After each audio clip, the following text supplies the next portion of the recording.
Hi everybody! Today's another day. As you can see, my hamsters really have no fear of my dog Taya.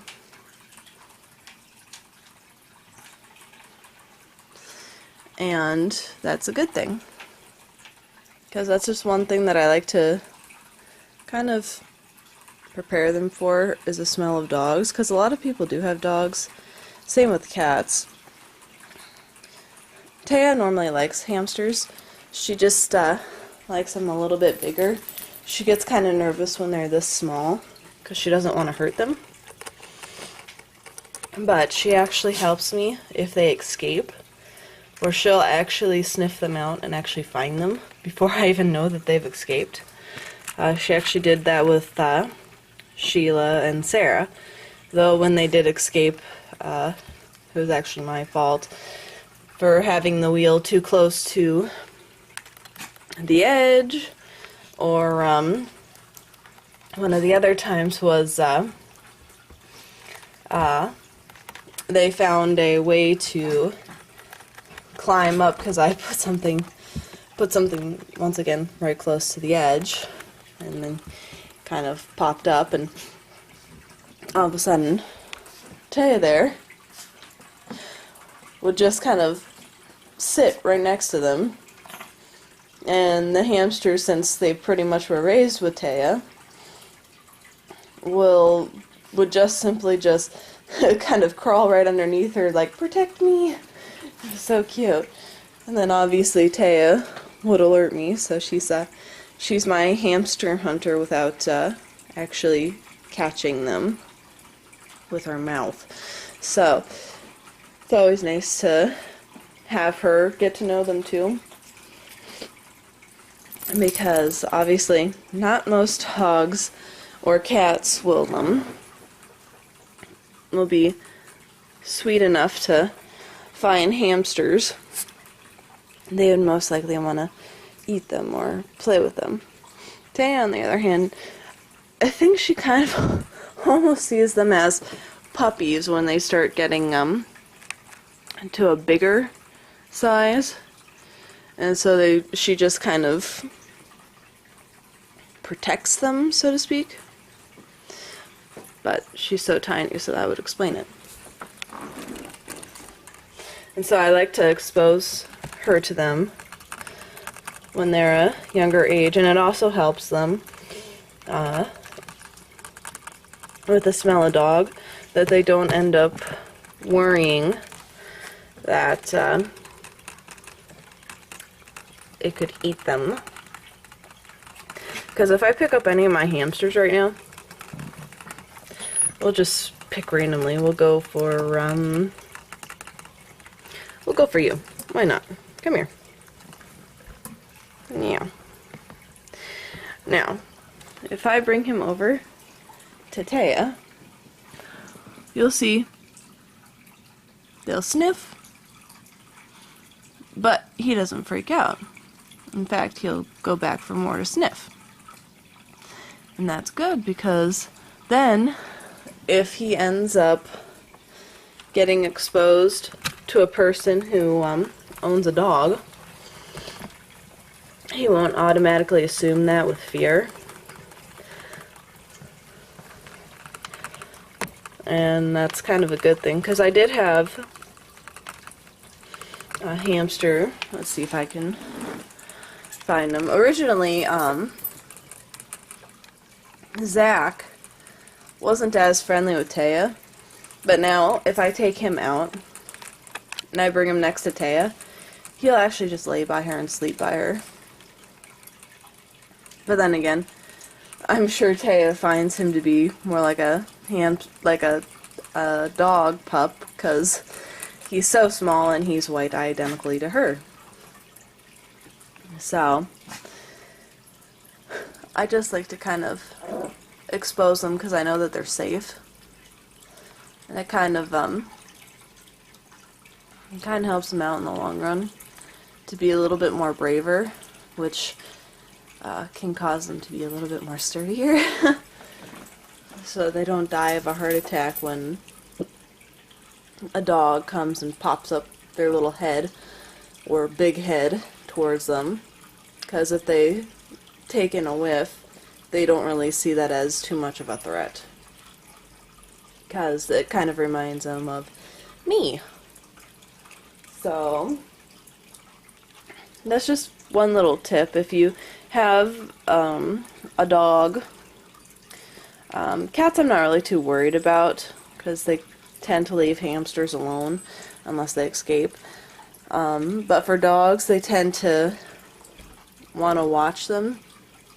So every now and again, obviously if your dog is not an outdoor dog and is like clean,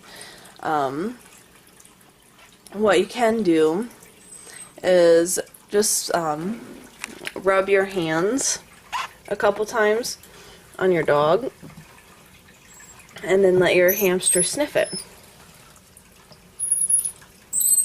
so that your hamster can identify that smell as kind of almost non-threatening.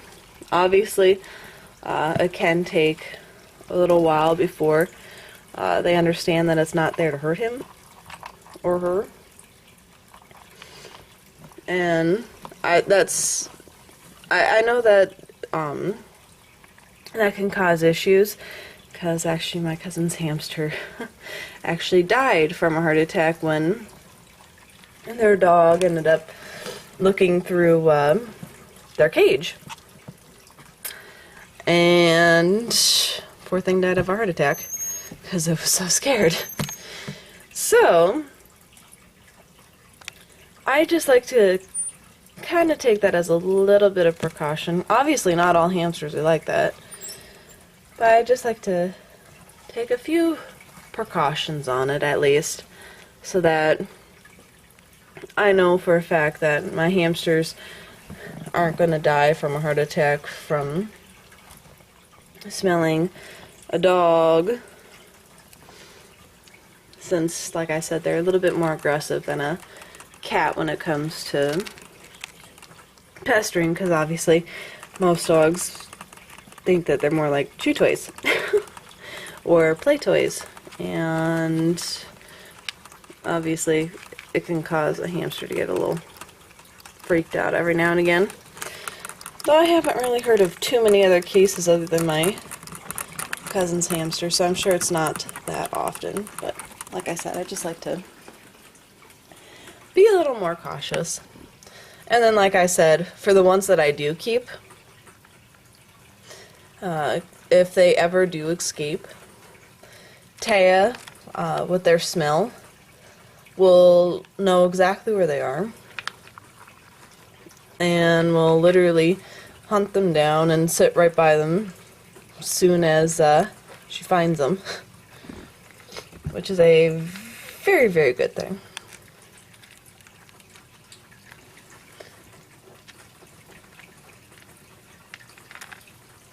Hi there. Who's your good girl? Who's your good girl? But that's going to be the end of this video. As you can see, everybody is quite happy and content, and everybody is still alive. So, I still think that other one might have died from heart attack, could have died from suffocation from having so many on top. I'm still not 100% sure on that. Either way, the heart obviously stopped. So, just not sure if it was on its own, or from heat, or from whatever. I haven't had any other cases ever of them dying, so who knows. Might have been what Smokey had, might have just been something completely random. But other than that, everybody else is alive and healthy and brave. And another thing that I do like to expose them to, with supervision, are children. If you have younger to older, I like to expose them to that, so that obviously, you know, if you have a hamster that's left alone and a child doesn't know how to open the hamster cage or something, but starts tapping on it or starts talking to them and kind of banging around on the cage, I like to make it so that these hamsters just kind of get used to it, so that noise in general just doesn't bother them. Obviously, because since this is my bedroom that I have all these hamsters in, and it's the only place that we have our own TV that no one else has used, obviously I have my daughter in here a lot.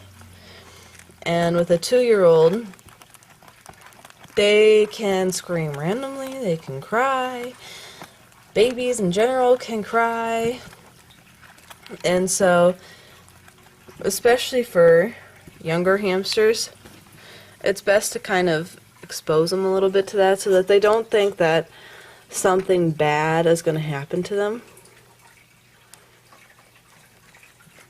Hey! So I just like to, every once in a while,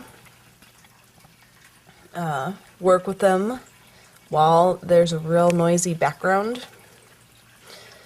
I'm sure a blow dryer would probably work too, but it helps kind of ease their nerves a little bit. So once again, if they go into, when they go into a new home, they're not completely freaked out, or when they go to the pet store, they're not freaking out because of all the noise. So when people say, you know, keep your hamster in a nice quiet place and you'll have no problem, that in essence can really do them some harm if they're not used to lots of noises, and then all of a sudden, boom, a large bang comes around, or you have the vacuum or something like that, and all of a sudden you'll find your hamster is either paralyzed with fear or pacing around like an idiot, or, I mean, there's a whole bunch of things that can happen to these poor hamsters that I like to expose them to when they're young. So by the time that they go to different places, they're not freaking out. They're pretty much used to everything. They're used to being held. They're used to being around lots of noise. It also helps them get adopted much faster. Isn't that right? Yes. And I want you guys to get adopted fast. Yeah. So, that's going to be the end of this video. Cheers, everyone.